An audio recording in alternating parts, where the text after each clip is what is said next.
Hello दोस्तों, आप सभी का स्वागत है गीकिस मम्मा यूट्यूब चैनल पे।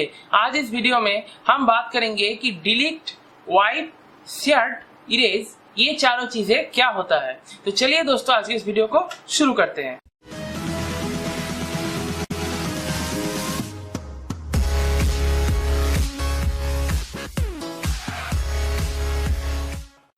तो दोस्तों, पहले हम बात करेंगे डिलीट के बारे में।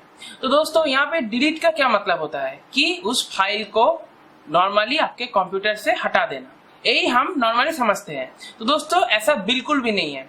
इसका एक्चुअल मतलब है सिर्फ उस फाइल का एड्रेस को डिलीट कर देना। मतलब कंप्यूटर को ये समझा देना कि ये फाइल यहाँ पे था, ये वो भूल चुका है। ऐसा दोस्तों बिल्कुल भी नहीं है, वो फाइल आपके कंप्यूटर से पूरी तरह से हट गया है। ऐसा दोस्तों बिल्कुल भी नहीं होता डिलीट करने का मतलब।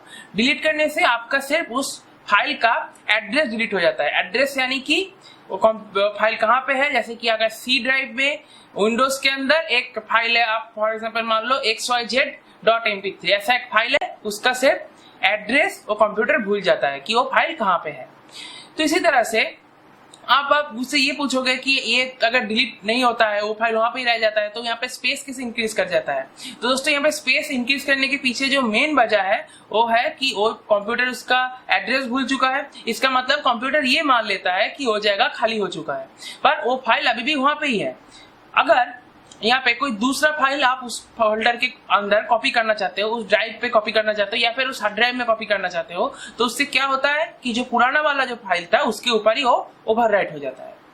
तो इसी तरह से दोस्तों डिलीट में होता है। डिलीट में वो फाइल एक्चुअली बिल्कुल भी खत्म नहीं होता। मैं दोस्तों डिलीट से रिकवर करने के लिए क्या टेक्निक है, ये मैंने पहले एक वीडियो बना चुका हूँ। आप उस वीडियो को जाके देख लो, वीडियो के डिस्क्रिप्शन में उसका लिंक है और कार्ड्स में भी आपको उसका लिंक मिल जाएगा। तो दोस्तों, अब हम बात करेंगे वाइप के बारे में कि दोस्तों वाइप क्या होता है।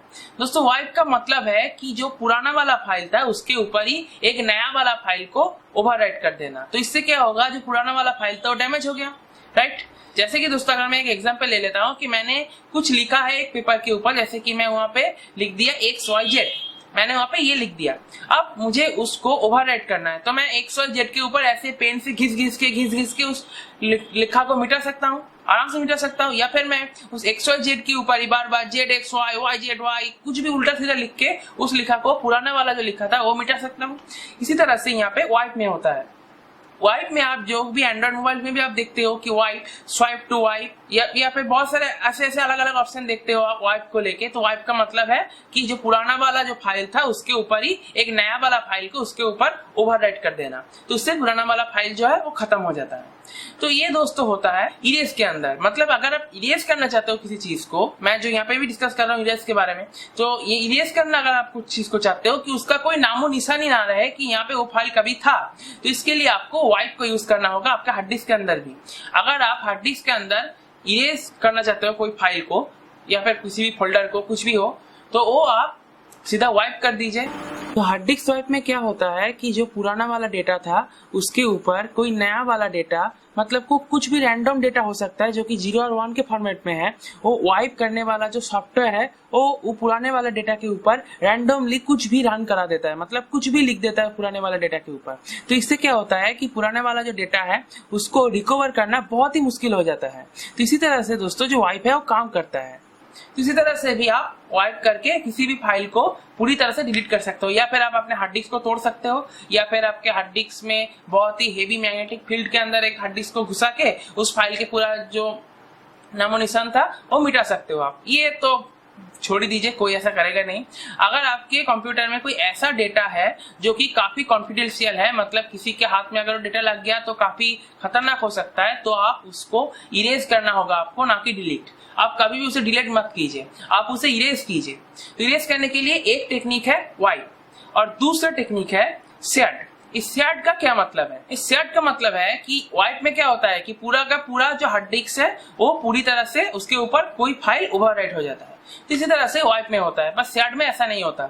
शेयर में क्या होता है कि आप एक एक फाइल को, मतलब फॉर एग्जाम्पल आप एक फाइल ले लो XYZ, उस फाइल के ऊपर ही मतलब एक फाइल को मैं इंडिविजुअली चूज कर सकता हूँ उसको डिलीट करने के बाद कि इसे डिलीट करके इस XYZ फाइल को डिलीट करके उसे बार बार ओवरराइट करके इस फाइल को खत्म कर दो। इसे हम SAT कहते हैं। दोस्तों SAT के लिए बहुत सारे अलग अलग सॉफ्टवेयर अवेलेबल है, आप इंटरनेट पे जाके सर्च कर सकते हो या फिर मैं किसी अगले वीडियो में भी आपको बता दूंगा कि आप SAT कैसे कर सकते हो। वहां पे आप कुछ नंबर सिलेक्ट कर सकते हो कि कितना बार आप ओवरराइट करना चाहते हो, 1 बार 2 बार 10 बार 20 बार आप सिलेक्ट कर सकते हो कि बार बार ओवरराइट करके उस फाइल को पूरी तरह से खत्म कर सकते हो। तो दोस्तों मैंने यहाँ पे पहले एक वीडियो बना चुका हूँ कि वहां पे मैंने बताया था डिलीटेड फाइल को कैसे रिकवर करना है। तो मैंने वहां पे बताया था कि डिलीटेड फाइल को रिकवर किया जा सकता है अगर वो फाइल के ऊपर कोई और फाइल ओवरराइट नहीं हो गया है तो इसी तरह से होता है दोस्तों वाइप में फाइल को बार बार ओवरराइट कर दिया जाता है तो वो पुराना वाला फाइल खत्म हो जाता है। या फिर SAT में भी बिल्कुल वही चीज है, पर ये छोटा लेवल पे है SAT, और वाइप काफी बड़ा लेवल पे है, मतलब पूरा हार्ड ड्राइव को ही ऐसे ओवरराइट कर करके जो पुराना वाला फाइल था उसे मिटा देना। या फिर SAT में किसी एक पर्टिकुलर फाइल को डिलीट करके उसी जगह पे कोई और फाइल को पेस्ट करके वो जो पुराना वाला जो फाइल था उसका सारा नामो निशान मिटा देना। तो उम्मीद करता हूं दोस्तों आपको ये वीडियो काफी पसंद आया होगा। मैंने आपको बताया है SAT क्या होता है, वाइप क्या होता है, डिलीट क्या होता है, ERASE क्या होता है। ये चारों चीजें मैंने इस वीडियो में डिस्कस किया हूँ। मुझे लगता है आपको समझ में आ गया होगा ये चारों चीज क्या होता है। इसी के साथ दोस्तों इस वीडियो को मैं समाप्त करता हूँ। अगर आपको वीडियो पसंद आए जरूर लाइक कीजिए। उसी के साथ दोस्तों इस वीडियो को अपने दोस्तों के साथ शेयर भी कीजिए। अगर आपका कोई सवाल रह गया हो इन चारों चीजों से लेके तो मुझसे कमेंट सेक्शन में जरूर पूछ सकते हो। अगर आपने मेरे चैनल को अभी तक सब्सक्राइब नहीं किया है जरूर सब्सक्राइब कर लीजिएगा। सब्सक्राइब करने के साथ साथ उसके पास जो घंटी का आइकॉन है उसे भी जरूर दबा दीजिएगा। इससे ये होगा ताकि जब मैं कोई नई वीडियो डालूंगा तो आपको नोटिफिकेशन जो है मिल जाएगी। इसी के साथ दोस्तों इस वीडियो को मैं समाप्त करता हूँ। नमस्कार, जय हिंद, वंदे मातरम।